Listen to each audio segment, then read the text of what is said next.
बातमीपत्रात आता पाहूयात गल्लीपासून दिल्लीपर्यंतच्या ताज्या घडामोडींचा धावता आढावा। काश्मीरमधील अनंतनाग जिल्ह्यातील लाल चौक परिसरात बुधवारी दहशतवाद्यांनी हल्ला केला। यात एका हेड कॉन्स्टेबलचा मृत्यू झाला। लष्कर-ए-तैयबाशी संबंधित दहशतवादी संघटना द रेजिस्टन्स फ्रंटने या घटनेची जबाबदारी स्वीकारली आहे। अधिकाऱ्यांच्या माहितीनुसार दुपारी सुमारे 12:30 वाजता दहशतवाद्यांनी कर्तव्यावर असलेल्या पोलिसांवर अचानक गोळीबार केला। सुरक्षा दलांनी प्रत्युत्तर दिलं। त्यानंतर दोन्ही बाजूंनी गोळीबार झाला। यावेळी हेड कॉन्स्टेबल आशिक हुसेन जखमी झाले। रुग्णालयात पोहोचण्यापूर्वीच त्यांचा मृत्यू झाला। घटनेनंतर लष्कर आणि पोलिसांनी संपूर्ण परिसराला वेढा घातलाय। अतिरिक्त सुरक्षा दलांना घटनास्थळी पाठवण्यात आलंय। ज्या ठिकाणी गोळीबार झाला ती शहराची मुख्य बाजारपेठ आहे। इथं सामान्य दिवसातही बरीच गर्दी असते। घटनेनंतर लगेचच जम्मू काश्मीर पोलीस, सैन्य आणि इतर सुरक्षा यंत्रणांनी संपूर्ण लाल चौक आणि आसपासच्या परिसराला वेढा घातला। अतिरिक्त सुरक्षा दल घटनास्थळी पाठवण्यात आलं आणि दहशतवाद्यांच्या शोधासाठी मोठ्या प्रमाणावर शोध मोहीम सुरू करण्यात आली।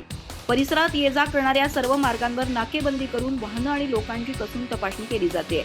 सुरक्षा यंत्रणा हे शोधण्यात गुंतल्या आहेत की हल्ल्यात किती दहशतवादी सामील होते आणि गोळीबारानंतर ते कोणत्या दिशेने पळून गेले। राज्याचे दिवंगत उपमुख्यमंत्री आणि धडाडीचे नेते अजित पवार यांची आज पहिली जयंती आहे। त्यांच्या निधनाने महाराष्ट्राच्या राजकारणात निर्माण झालेली पोकळी आजही कायम आहे। आज दादांच्या पहिल्या जयंतीनिमित्त मुख्यमंत्री देवेंद्र फडणवीस, उपमुख्यमंत्री, राष्ट्रवादी काँग्रेसचे अध्यक्ष शरद पवार यांच्यासह सत्ताधारी आणि विरोधक अशा सर्वच प्रमुख नेत्यांनी सोशल मीडियावर भावूक पोस्ट शेअर करत अजित पवारांना आदरांजली वाहिली आहे। अजितदादांचा कडक स्वभाव, सकाळी 6 वाजता सुरू होणारी त्यांची कार्यशैली आणि शब्दाला जागणारा नेता अशी त्यांची ओळख होती। आज त्यांच्या पहिल्या जयंतीनिमित्त सर्व राजकीय मतभेद बाजूला ठेवून संपूर्ण महाराष्ट्र त्यांना अभिवादन करत आहे। विशेषतः पत्नी आणि राज्याच्या उपमुख्यमंत्री सुनेत्रा पवार यांच्यासह शरद पवार, देवेंद्र फडणवीस, मंत्री आदिती तटकरे आणि जयंत पाटील यांच्यासारख्या अनेक बड्या नेत्यांनी दादांसोबतच्या आठवणींना उजाळा दिला आहे। कुणी त्यांच्या विकासाभिमुख राजकारणाचं कौतुक केलं तर कुणी अनेक दशकांची मैत्री आठवून शोक व्यक्त केला। राज्याचे दिवंगत उपमुख्यमंत्री अजित पवार यांच्या जयंतीनिमित्त मुख्यमंत्री देवेंद्र फडणवीस यांनी सोशल मीडियावर पोस्ट करत त्यांना विनम्र अभिवादन केलं। दूरदर्शी, सर्वसमावेशक आणि लोकाभिमुख नेतृत्व, महाराष्ट्राचे लोकप्रिय माजी उपमुख्यमंत्री अजित पवार यांना जयंतीनिमित्त विनम्र अभिवादन अशा शब्दांमध्ये फडणवीस यांनी अजितदादांच्या कार्याला श्रद्धांजली वाहिली। सुनेत्रा पवार यांनी सोशल मीडियावर एक भावूक पोस्ट शेअर केली असून हा दिवस जयंती म्हणून स्वीकारायला मन तयार नाही अशा अत्यंत वेदनादायी भावना त्यांनी व्यक्त केल्या आहेत। राष्ट्रवादी काँग्रेस प्रमुख शरद पवार यांनी बुधवारी सकाळी पंतप्रधान नरेंद्र मोदी यांची भेट घेतली। यावेळी सुप्रिया सुळेही त्यांच्यासोबत होत्या। ही भेट संसद भवनात झाली। शरद पवार यांनी मोदींना एक पत्रही सुपूर्द केलं। दोन्ही नेत्यांमध्ये काय चर्चा झाली याचा तपशील अद्याप समोर आलेला नाही। एक दिवसापूर्वी शरद पवार जंतर मंतरवर सुरू असलेल्या कॉक्रोच जनता पार्टीच्या आंदोलनात पोहोचले होते। त्यांनी अभिजित दिपके यांची भेट घेतली होती। शरद पवार यांच्या मोदींसोबतच्या भेटीमुळे राजकीय हालचालींना वेग आलाय। सीमांकन विधेयकावर भाजपला राष्ट्रवादी काँग्रेसच्या 8 खासदारांचा पाठिंबा हवाय। या भेटीला त्या दृष्टिकोनातूनही पाहिलं जातंय। एकूण जागांमध्ये 50% वाढीची लेखी हमी मिळाल्यास या विधेयकाला सशर्त पाठिंबा देण्याचे संकेत सुप्रिया सुळे यांनी दिले होते। मात्र सुप्रिया सुळे यांनी एनडीएमध्ये सामील होण्याचे किंवा कोणत्याही प्रकारच्या विलीनीकरणाचे प्रस्ताव फेटाळले आहेत। अशा परिस्थितीत शरद पवारांच्या पुढील पावलावर सस्पेन्स कायम आहे। नवी दिल्लीतील जंतर मंतर येथे सुरू असलेल्या विद्यार्थ्यांच्या आंदोलनाला शिवसेना उद्धव बाळासाहेब ठाकरे पक्षप्रमुख उद्धव ठाकरे यांनी पाठिंबा दर्शवला आहे। काल त्यांनी जंतर मंतरवर जाऊन आंदोलक विद्यार्थ्यांची भेट घेतली। यानंतर आज दिल्लीत पत्रकार परिषद घेत ठाकरेंनी केंद्र सरकारवर आणि भाजप नेत्यांवर सडकून टीका केली आहे। सत्तेची हवा डोक्यात गेल्याने सरकार विद्यार्थ्यांशी संवाद साधत नाही असा आरोप करत त्यांनी तुमच्यात आणि रावणात फरक काय असा सवाल सरकारला विचारला आहे। पत्रकार परिषदेच्या सुरुवातीलाच उद्धव ठाकरे यांनी आपली भूमिका स्पष्ट केली आहे। ते म्हणाले, मी काल अचानक विद्यार्थ्यांच्या आंदोलनाला समर्थन दिलेलं नाही, तर पहिल्या दिवसापासून माझा या आंदोलनाला पाठिंबा आहे।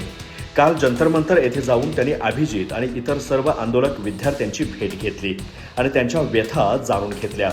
केंद्र सरकारच्या कार्यपद्धतीवर जोरदार हल्लाबोल करताना ठाकरे यांनी पंतप्रधान नरेंद्र मोदी आणि गृहमंत्री अमित शाह यांना लक्ष्य केलं। ते म्हणाले, सध्या लोक म्हणू लागले आहेत की या सरकारपेक्षा इंग्रज चांगले होते। मोदी आणि शहांच्या डोक्यात सत्तेची हवा गेली आहे। जर सरकारने या विषयावर विद्यार्थ्यांशी आधीच चर्चा केली असती तर हे आंदोलन इतकं पुढे गेलं नसतं, असा दावा त्यांनी केलाय. दिल्लीत राहुल गांधी यांच्यावरील पोलीस कारवाईच्या निषेधार्थ मुंबईत काँग्रेसनं बुधवारी भाजपच्या प्रदेश कार्यालयाबाहेर जोरदार आंदोलन केलं. गांधी भवन परिसरात झालेल्या या आंदोलनात प्रदेशाध्यक्ष हर्षवर्धन सपकाळ, विजय वडेट्टीवार, नसीम खान यांच्यासह मोठ्या संख्येनं काँग्रेसचे पदाधिकारी आणि कार्यकर्ते सहभागी झाले होते. आंदोलनादरम्यान पोलिसांनी अनेक नेत्यांना आणि कार्यकर्त्यांना ताब्यात घेतल्यानं परिसरात काही काळ तणावाचं वातावरण निर्माण झालं. दिल्लीतील जंतर मंतर परिसरात सुरू असलेल्या नीट पेपरफुटी आंदोलनादरम्यान राहुल गांधी यांच्याशी झालेल्या कथित धक्काबुक्की आणि पोलीस कारवाईच्या निषेधार्थ काँग्रेसनं राज्यभर आंदोलनाची हाक दिली होती. त्याचाच भाग म्हणून मुंबईतील भाजप प्रदेश कार्यालयाबाहेर हे आंदोलन करण्यात आलं. आंदोलनादरम्यान हर्षवर्धन सपकाळ रस्त्यावर ठिय्या देऊन बसले. त्यांच्या एका हातात भारतीय संविधानाची प्रत तर दुसऱ्या हातात गुलाबाचं फूल होतं. कार्यकर्त्यांनी केंद्र सरकार विरोधात जोरदार घोषणाबाजी केली. परिस्थिती नियंत्रणात ठेवण्यासाठी मोठा पोलीस बंदोबस्त तैनात करण्यात आला होता. आंदोलन अधिक आक्रमक होताच पोलिसांनी आंदोलकांना हटवण्यास सुरुवात केली. सुरुवातीला चर्चा करण्याचा प्रयत्न करण्यात आला, मात्र कार्यकर्त्यांनी रस्ता सोडण्यास नकार दिल्यानंतर पोलिसांनी हर्षवर्धन सपकाळ, विजय वडेट्टीवार, नसीम खान यांच्यासह अनेक नेते आणि कार्यकर्त्यांना ताब्यात घेतलं. नीट पेपरफुटी प्रकरणावरून दिल्लीतील जंतर मंतर येथे सुरू असलेल्या आंदोलनावर भाजप नेते चंद्रकांत पाटील यांनी जोरदार टीका केली आहे. नीट पेपरफुटीचा विषय आता संपला असून जंतर मंतरवर सुरू असलेलं आंदोलन विद्यार्थ्यांसाठी नसून केवळ राजकारणासाठी आहे, असा आरोप त्यांनी केलाय. विरोधकांनी या मुद्द्यावर देशाची प्रतिमा मलिन करण्याचा प्रयत्न सुरू केला असून संसदेचं कामकाज ठप्प करण्याचाही हेतू असल्याचा दावा त्यांनी केलाय. पत्रकारांशी बोलताना चंद्रकांत पाटील म्हणाले, नीटची परीक्षा पेपरफुटीनंतर पुन्हा घेण्यात आली. त्यामध्ये कोणतीही गडबड झालेली नाही. निकाल लागलेले आहेत आणि आता प्रवेश प्रक्रिया सुरू होणार आहे. त्यामुळे हा विषय धरून सतत राजकारण करणं चुकीचं आहे. विरोधकांनी हे थांबवलं पाहिजे. ते पुढे म्हणाले, उठसूट राजकारण केल्यामुळे देशाचं, समाजाचं आणि वातावरणाचं नुकसान होतं. जगात भारताची प्रतिमाही त्यामुळे खराब होतीये. विषय एक असतो पण त्यामागचा हेतू वेगळाच असतो. आज अनेक व्हिडिओ आणि क्लिप्स समोर येत आहेत. या आंदोलनामागचा खरा हेतू काय आहे हे आता स्पष्ट होतंय. चंद्रकांत पाटील यांनी दावा केला की संसदेत सरकारकडून या विषयावर सविस्तर उत्तर दिल्यानंतर विरोधकांचा हेतू उघड होईल. लोकसभेत जेव्हा केंद्रीय गृहमंत्री अमित शहा किंवा पंतप्रधान नरेंद्र मोदी या विषयावर उत्तर देतील तेव्हा सगळ्यांची पोलखोल होईल. त्यामुळे थोडी वाट पहा. तुमचा हेतू देशातील परीक्षा व्यवस्था सुधारण्याचा आहे की राजकारण करण्याचा हे स्पष्ट होईल, असंही ते म्हणाले. नवी दिल्लीतील जंतर मंतरवर जाऊन आंदोलक विद्यार्थ्यांची भेट घेतल्यानंतर मराठा आरक्षण नेते मनोज जरांगे पाटील यांनी सरकारवर घणाघाती टीका केली आहे. काहीही झालं तरी जंतर मंतरवरील जागा सोडू नका, वेळ पडल्यास सर्व मराठे दिल्लीत येतील, असा शब्द जरांगे यांनी विद्यार्थ्यांना दिलाय.